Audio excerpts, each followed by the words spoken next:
All of these things require new thinking, new mindset, new applications, new business models, and new players. We need catalysts in the system, and I see you all as catalysts. Innovations are going to be critical going forward, because only through innovations, innovative mindsets, we will change the tradition. We need something from the past, but to create something new, we need to let go of something from the present and past, which is very difficult in our system. We always want to hang on to everything, and in the process we can't move on. I find that in the government all the time. Change is very difficult. People will tell you why not to do this. People will constantly warn you, don't do this, don't do that. If you're trying to go north, they'll ask you to go south. If you go south, they'll say go east. Basically what they say is, don't make a move. If you make a move, you might make a mistake. And you all have shown that you can find a way to go forward. I just wanted to give you a little feel for what we are doing in the government. 20-30 minutes is really not enough to give you flavor, but I hope today through interaction we will have a lot more to talk and discuss. We are conscious of the fact that you need new systems, new tools, new technology. Internet is coming in at the right time. Beside internet, biotech, nanotech, genetics, materials offer great hope. If we are to meet our growth targets, we need energy.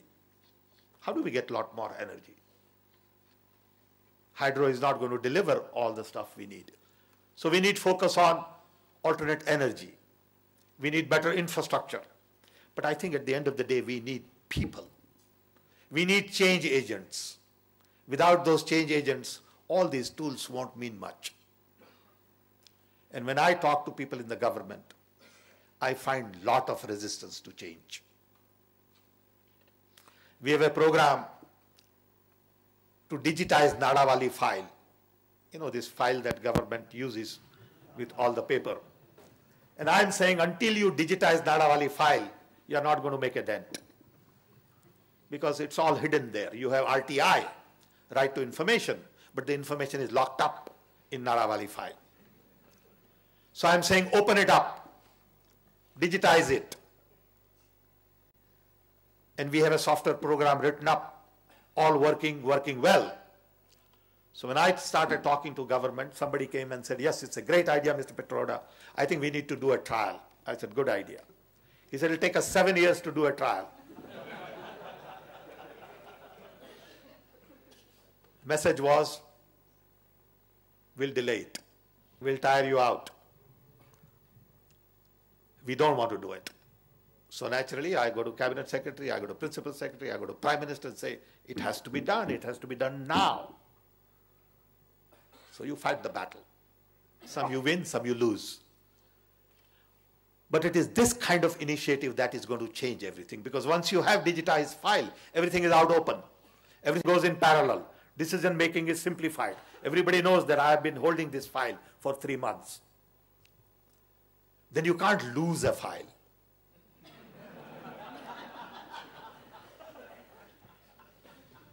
Happens all the time. Okay? But it requires new mindset. We are trying our best, but it's an uphill battle, believe me. And that's where I look to people like you for support. I need your help, you need our help. And collectively, we really need to move this system forward. There'll be resistance, so don't get frustrated. Don't ask for personal gains.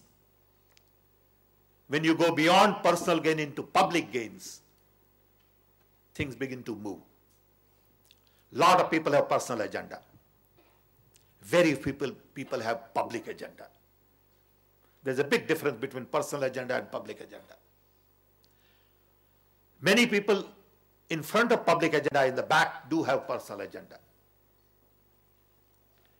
And it's difficult. But when your public agenda like Gandhi had, things become very clear. I am a firm believer in Gandhi. Simplicity, truth and absolute truth, sense of sacrifice, unconditional love for everybody, concern for minority, underprivileged. These are all simple things to do, very difficult to practice. I think today there is a more sort of need, more so than ever before, for Gandhian thought. If we are going to focus on people at the bottom of the pyramid, we need that Gandhian thought with us all the time. We need best of the best technology, young talent, and Gandhian thought. Then I think system will begin to move. With this kind of background, I once again want to thank Sanjay, thank all of you for taking your time, and want to end with story on Sanjay. I met Sanjay, as he said, and after a while I realized that Sanjay is a very high maintenance person. So I told my office, Anna, I said, Anna, watch this young kid. He'll call you too many times, he'll bug you, he's not very clear on what he wants to do. But love him, help him. So Sanjay would come and he'll have all kinds of crazy ideas. I want to put this picture, I want to do this web. I said, Sanjay, calm down. Finally, I said, do one thing for me. Get 100 young people like you in Delhi, and I want to spend a day with them. I want them to talk to each other. I want to understand them.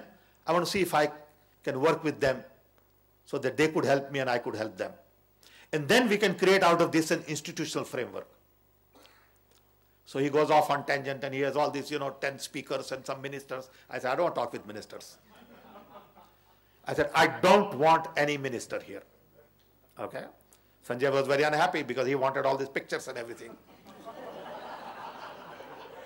I'm telling you, okay? Because now this is part of the family. So we can talk. So I said, Sanjay, I don't want too much publicity as well. Let's just sit down and talk. I don't know where it would all lead to, but I can assure you, energy from young will find some solutions. So get your young friends together. Then I have a friend in Chicago, Shiban Ganju, he's sitting back in there. Shiban has been a friend for many years. I said, Shiban, just work with Sanjay. Take some maintenance load off me. But at the end of the day, I am proud of Sanjay. I think Sanjay has done a great job. I'm happy that you have been able to pull this together. I want to thank all the sponsors and advisors and your colleagues who have put in a lot of energy in this. And I can feel not only the enthusiasm and energy, but I can feel the end. I think this is definitely going to result into something concrete. Once again, thank you. I'll be happy to answer some questions. I have a couple of other meetings I could not change. So I go and come back again at 4 and spend 2-3 hours with you. I'm like a roller coaster. Some days are good and some days are bad. Today happens to be okay day. Not very bad, not very good, but normal day is at 7 it starts, it ends at 11 or 12 every day. It's like unbelievable journey. It's like being on drug all the time. I mean, working in India is just fascinating. I remember in Rajiv Gandhi's time, we slept for 3 hours, 4 hours a day. Finally, I had a heart attack, quadruple bypass, and realized that you can't abuse your body that much. But then I was young. I was in 40s. Now I'm 70. So it takes its own toll. But India gives you that energy. India gives you that enthusiasm, and because you see hope. You see so many challenges. A lot of my American friends ask me, why do you spend so much time in India? I said, if you really are interested in solving the most complex problem in the world, go to India. Nothing is simple. If it is simple, lots of people would be doing it. So if you really want challenge, it's out there. And I think it is here in spades. And I'm delighted you are part of the challenge. Thank you.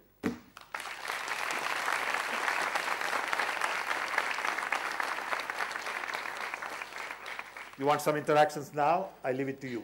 I know I've used a little bit more time, but I don't get an audience like this that often. Thank you so